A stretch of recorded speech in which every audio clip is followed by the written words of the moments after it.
The fierce wind howled like a wounded animal as Abigail Forrester clutched her 6-month-old daughter closer to her chest, desperately shielding the infant from the merciless December blizzard of 1875.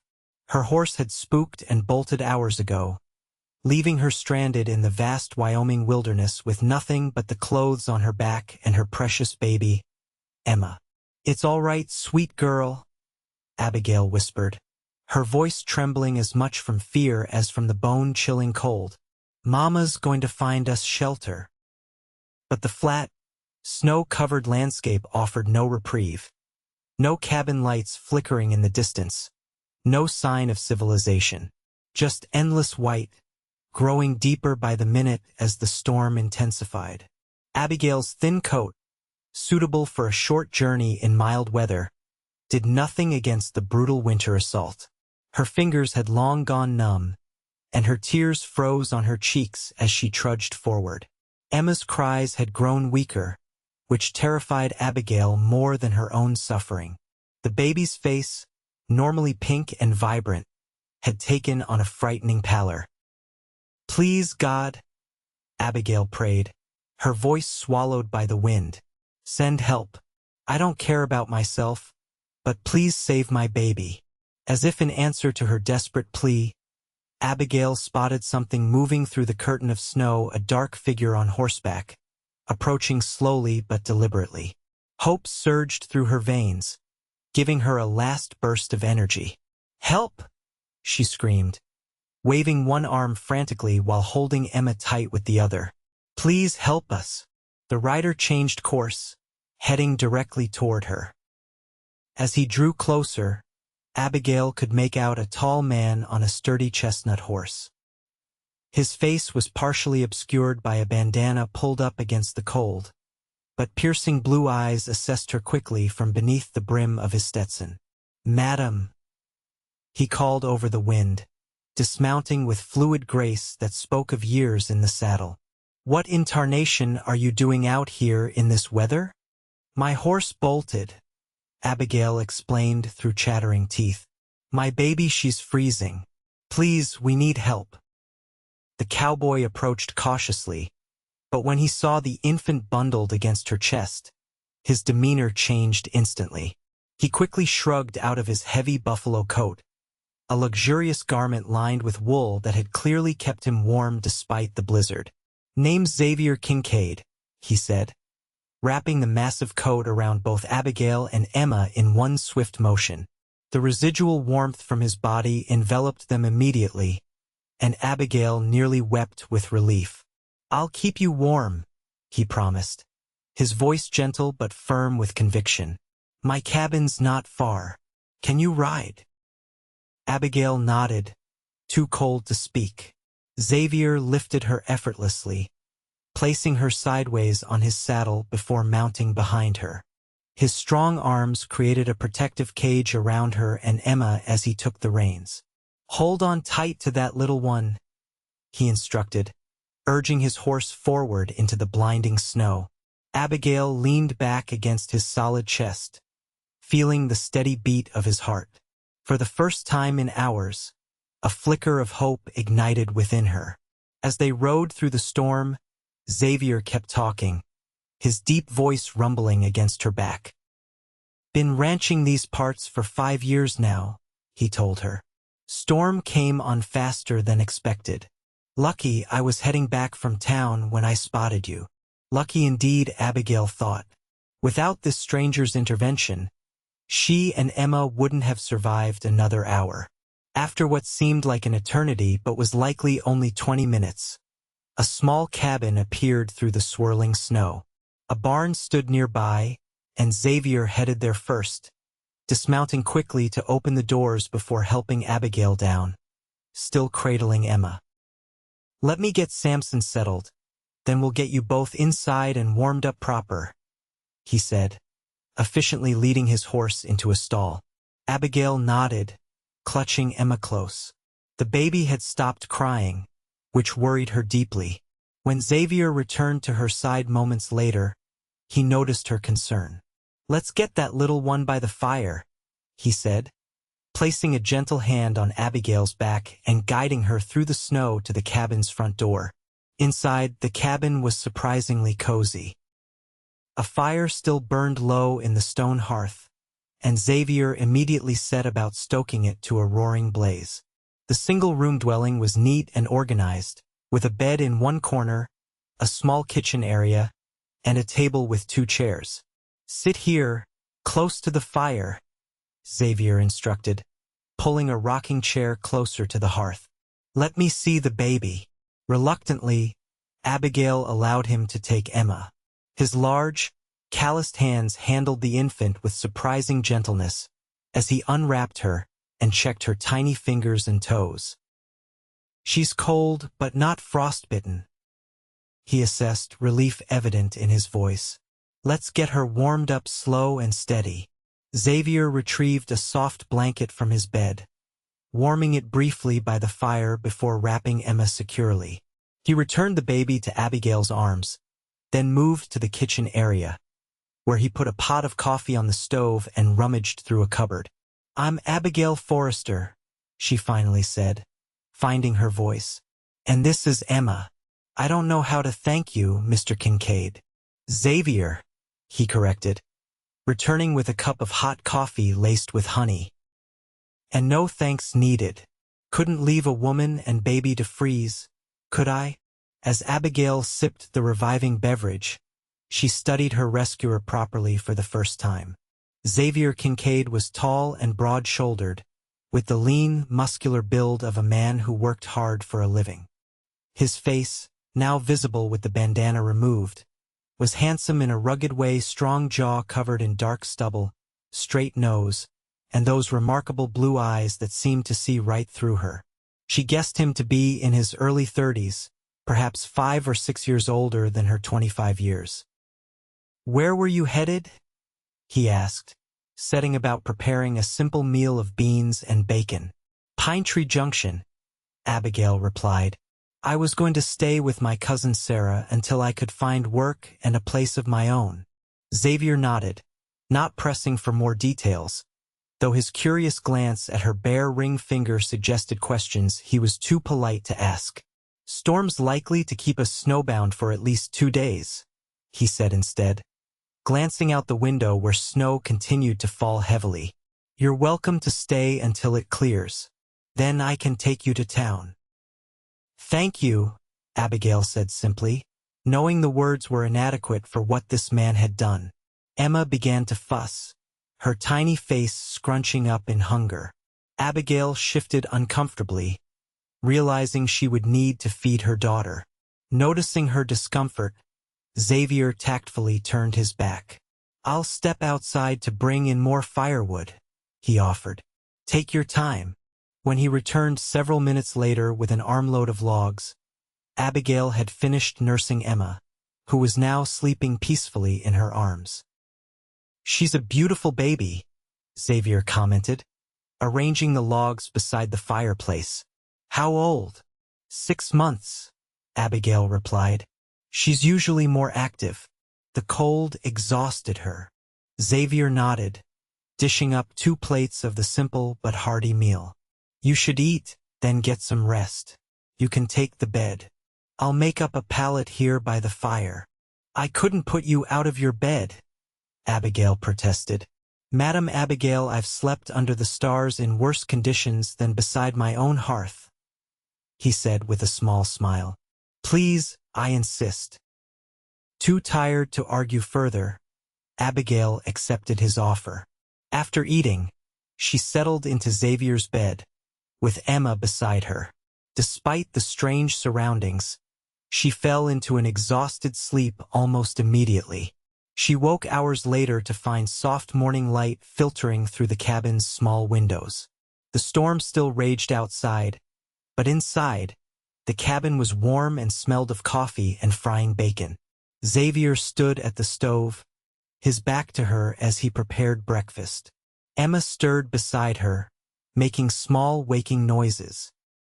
Abigail sat up, smoothing her tangled hair and straightening her rumpled clothes as best she could. "Good morning," Xavier said, turning at the sound of movement. Coffee's hot if you'd like some. Thank you, Abigail replied, carefully lifting Emma. Is there somewhere I can freshen up? Xavier pointed to a corner where he'd set up a washing stand with a basin of water, soap, and a clean towel. It's not much, but it's warm water. There's an outhouse attached to the back of the cabin, built it that way for winter convenience. Grateful for his thoughtfulness, Abigail tended to Emma first, using some of her dwindling supply of baby linens to change her. Xavier politely busied himself with breakfast, giving them privacy. I hope you don't mind me asking, he said as they sat down to eat. But where's your husband? Should we be looking for him once the storm clears? The question, though gently asked, brought a shadow to Abigail's face. There is no husband, she admitted quietly. Not anymore. Xavier waited, not pushing but giving her space to continue if she wished. Thomas died 3 months ago. Typhoid fever, she explained, her voice flat as if reciting facts that belonged to someone else's life. We had a small farm near Laramie. After he died, I couldn't manage it alone with Emma. The bank foreclosed. I'm sorry for your loss, Xavier said sincerely. That's a heavy burden for anyone, especially with a little one to care for. Abigail nodded, blinking back unexpected tears. She hadn't allowed herself to cry much since Thomas's death. There had been too much to do, too many practicalities to handle. My cousin Sarah wrote that Pine Tree Junction is growing, and they need a schoolteacher, she continued, regaining her composure. I taught school before I married. It seemed like a chance to start fresh. It's a decent town, Xavier confirmed. I do business there sometimes. Sheriff keeps order well enough, and they've built a proper school building last year. The day passed quietly as the storm continued unabated. Xavier proved to be not only a capable host but also surprisingly good with Emma. When the baby grew fussy after her afternoon feeding, he entertained her with a carved wooden horse, making soft whinnying noises that had Emma giggling delightedly. You're good with children, Abigail observed, smiling at the unlikely scene of the rugged cowboy gently playing with her daughter. Xavier's expression grew momentarily distant. Had a little sister once, he said. Helped raise her after our ma died. Where is she now? Abigail asked. Married a banker in Denver. Has 3 little ones of her own. Pride tinged his voice. Don't see them as often as I'd like. As evening approached, Xavier prepared another simple but satisfying meal. Afterwards, with Emma asleep in a makeshift cradle fashioned from a drawer padded with blankets, Abigail and Xavier sat by the fire. The howling wind created a cocoon of isolation around the cabin, making it feel as if they were the only 2 people for 100 miles. How did you end up ranching alone out here? Abigail asked, genuinely curious about this solitary man who had saved their lives. Xavier stared into the flames for a long moment before answering. Rode with a cattle outfit for years after the war. Saved every penny. 5 years ago, I had enough to buy this place 300 acres and 20 head of cattle to start. You fought in the war? Abigail asked softly. He nodded. Union cavalry. Enlisted at 18. Fought till Appomattox. His expression suggested those were memories he preferred not to revisit. And you never married? The question slipped out before Abigail could stop it, and she blushed at her forwardness. Xavier smiled slightly. Never found the right woman willing to share this hard life, he said. Ranching's not easy, especially alone. But it's mine, and I answer to no one but myself. There was pride in his voice, but Abigail thought she detected loneliness too. She understood that feeling all too well. The storm continued through the next day, keeping them confined to the cabin. Xavier taught Abigail how to play checkers, and they passed hours in companionable competition. When she asked about his books, a small but well-tended collection on a rough-hewn shelf, He revealed a passion for history and adventure stories that surprised her. "Most folks assume cowboys can't read," he said with a wry smile. "I had a good teacher who wouldn't let me quit school, even when I wanted to work full-time on my pa's farm." "She sounds wise," Abigail replied. "As a teacher myself, I hope I've had that kind of influence on my students." "I'm sure you have," Xavier said, his eyes warm as they rested on her face. By the third morning, the storm had finally abated, leaving a pristine white landscape outside the cabin windows. The sun shone brightly, causing the snow to glitter like diamonds. "We should be able to make it to town tomorrow, once I clear a path to the barn and check the trails," Xavier said, pulling on his coat and gloves. Abigail felt an unexpected pang at his words. The thought of leaving the safety and warmth of the cabin, of leaving Xavier's company, filled her with a strange reluctance. While Xavier worked outside, Abigail took stock of their supplies. Emma had used the last of her clean linens, and their food stores were dwindling. The journey to town was necessary, regardless of her growing attachment to the cabin and its owner. That evening, as they ate their supper, Xavier cleared his throat nervously. "I've been thinking," he began, setting down his fork. "Pine Tree Junction is still 15 miles from here. With the snow this deep, it'll be slow going with you and the baby." Abigail nodded, waiting for him to continue. "There's a spot about 5 miles from here, a line shack I use during roundup. We could stop there tomorrow night, then continue on to town the following day. Make the journey easier on you both." "That sounds sensible," Abigail agreed, touched by his consideration. Xavier hesitated, then added, "I know you're eager to reach your cousin, but rushing through snow this deep could be dangerous." "I trust your judgment," Abigail said simply, and she realized. In just 3 days, this stranger had earned a level of trust she rarely extended so quickly. The next morning dawned clear and cold. Xavier had prepared his sleigh, rarely used but kept in good repair, and hitched his strongest horse to it. He packed provisions, extra blankets, and even found an old trunk in which to safely transport Emma. "It was my sister's doll cradle when she was small," he explained, looking almost embarrassed. "Thought it might keep the little one secure during the journey." Abigail's heart warmed at his thoughtfulness. "It's perfect, thank you." They set out mid-morning, with Xavier guiding the horse carefully through the deep snow. Emma, bundled securely in the trunk-turned cradle, seemed to enjoy the motion and fresh air, cooing happily and reaching for snowflakes that occasionally drifted down.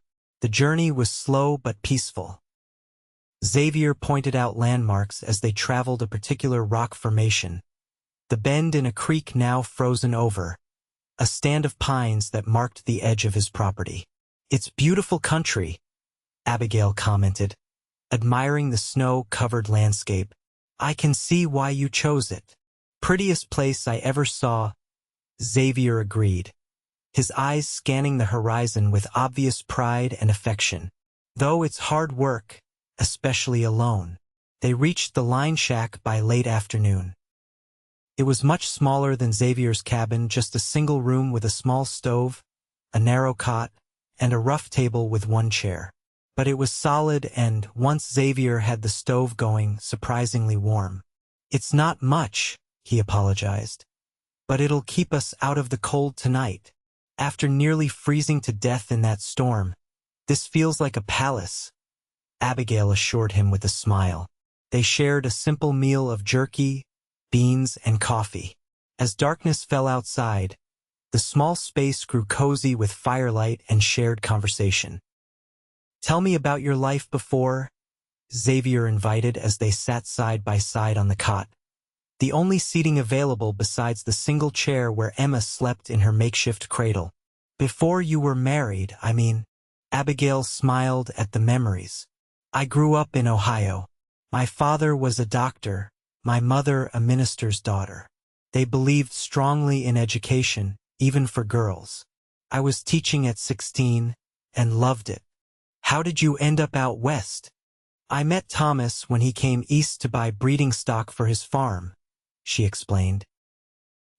He was so full of stories about Wyoming, the open spaces, the freedom, the future he was building. It all sounded so exciting compared to my sheltered life. And was it what you expected? Abigail considered the question. Yes and no. It was beautiful and wild, just as he'd described. But harder too. Lonelier. She looked down at her hands. Thomas was a good man, but farming wasn't really in his blood. He struggled. We both did. Xavier nodded in understanding. Land out here will test any man or woman. What about you? Abigail asked. Did you always want to be a rancher? Wanted my own place, Xavier replied. After the war, couldn't stomach being told what to do anymore. Cowboying was freedom of a sort, but still working for someone else. His eyes took on a distant look. First time I rode across this land, I knew it was where I belonged. They talked late into the night, sharing stories of their pasts, their dreams, their disappointments. It was strange, Abigail thought, how easy it was to talk to this man she'd known for just a few days. Perhaps it was the isolation or the intimacy of survival, but she felt she'd known Xavier Kincaid all her life. When Emma woke hungry in the night, Xavier stepped outside despite the cold, giving Abigail privacy to nurse her daughter. His consideration touched her deeply. Morning came with another day of clear skies and brilliant sunshine reflecting off the snow. They set out early, both aware that by nightfall, Abigail would be at her cousin's house and their brief time together would end. The thought sat heavily in Abigail's chest as they traveled. She watched Xavier's profile as he guided the horse, noting the strong line of his jaw, the way his eyes constantly scanned their surroundings, alert for any danger. What will you do after you reach town? He asked suddenly, breaking a long silence. Find Sarah, my cousin. Then look for work at the school, Abigail replied. Try to build a new life for Emma and me. Xavier nodded, his expression unreadable. It's a good plan. They stopped at midday to rest the horse and eat a cold lunch. Emma was fussy, perhaps sensing the tension that had developed between the adults. Xavier took her while Abigail stretched her legs, walking the baby around the sleigh and talking softly to her until she settled. You're a natural with her, Abigail commented, watching them together. Xavier looked down at the baby in his arms, a soft expression crossing his features. She's an easy one to care for, he said. Brave too, like her mother. The compliment warmed Abigail despite the cold air. As they continued their journey, she found herself inventing reasons to delay their arrival in Pine Tree Junction, pointing out interesting sights, asking questions about the area, suggesting rest stops for Emma. Xavier seemed equally reluctant to reach their destination, taking a longer route than necessary to avoid some deeper drifts, he explained, though Abigail suspected there was more to it. It was late afternoon when they crested a hill and saw Pine Tree Junction spread out before them in the valley below. The small town looked picturesque with smoke rising from chimneys and lamplight beginning to glow in windows as dusk approached. Xavier drew the horse to a halt, as if giving them both a moment to prepare for what came next. Abigail, he began, then stopped, seeming to struggle with his words. She waited, heart beating rapidly. These past few days, he continued finally, having you and Emma at the cabin, it's been. Yes? She encouraged when he faltered again. Xavier turned to face her fully, his blue eyes intense. I know we've only just met, and you have plans, a future you've mapped out, but I can't help feeling that finding you in that storm wasn't just chance. Abigail's breath caught in her throat. What are you saying, Xavier? I'm saying I've lived alone for 5 years, thinking it was what I wanted. Now I'm not so sure. He took a deep breath. I'm asking if you might consider staying. Not in town, but with me. With you. Abigail whispered, hardly daring to believe what she was hearing. At my ranch, Xavier clarified. I know it's not much yet, but I'm building something there. Something that could be good for a family. His gaze dropped to Emma, sleeping peacefully in her cradle. For your family, Xavier, I'm not proposing marriage, he hastened to add. Not yet. That would be too fast, even out here where things move quicker than back east. I'm just asking for a chance to see if what I'm feeling, what I think you might be feeling too, is real. Abigail looked at the town below them, then back at Xavier's earnest face. In just a few days, this man had saved them, cared for them, and shown her a kindness she'd almost forgotten existed in the world. There was something solid about him, reliable in a way Thomas, for all his dreams and schemes, had never been. What exactly are you proposing? She asked carefully. Stay at my ranch as my housekeeper, if you need a proper arrangement to tell folks, Xavier suggested. I'll pay you fair wages. The cabin has just the one room now, but I've been meaning to add another. I could do that right quick, give you and Emma proper privacy. The practicality of his offer touched Abigail. He wasn't just speaking from emotion. He'd thought about how it could work. And if what you're feeling isn't real after all? She asked, needing to know he'd considered all possibilities. Then you'd have saved some money, and I'd take you to town whenever you wanted to go, he promised. No hard feelings. Just two people who tried something that didn't work out. Abigail gazed at the town again, thinking of her cousin Sarah, whom she hadn't seen in years, the teaching position that might or might not materialize, the uncertain future she faced. Then she looked at Xavier, the strong, kind man who'd wrapped them in his coat and promised to keep them warm. Who'd proven that promise wasn't just about physical warmth but about safety, care, and respect. I should at least let Sarah know I'm safe, she said slowly. She'll be worried if I don't arrive. Hope flared in Xavier's eyes. Of course, we can go into town, send a message. Stay the night at the hotel if you'd like. Give you time to think properly. Abigail shook her head, a smile beginning to form. I don't need a night in town to think, she said softly. I'd like to accept your offer, Xavier, for Emma and for myself. The smile that broke across his face was like sunrise after the darkest night. Without thinking, Xavier leaned forward and kissed her, a brief, gentle press of his lips against hers that held promise rather than passion. I'll do right by you both, he vowed as he pulled back. Whatever happens between us. I believe you will, Abigail said, and she meant it. They continued down into Pine Tree Junction, stopping only long enough to send a message to Sarah explaining Abigail's change of plans. The hotel owner raised his eyebrows at their story but asked no questions as he transmitted the telegram. By nightfall, they were heading back toward Xavier's ranch. No, Abigail corrected herself, toward home. The journey seemed quicker this time, fueled by anticipation rather than reluctance. When they crested the final hill and saw the cabin nestled below, chimney still emitting faint smoke from the banked fire Xavier had left, Abigail felt a surge of rightness.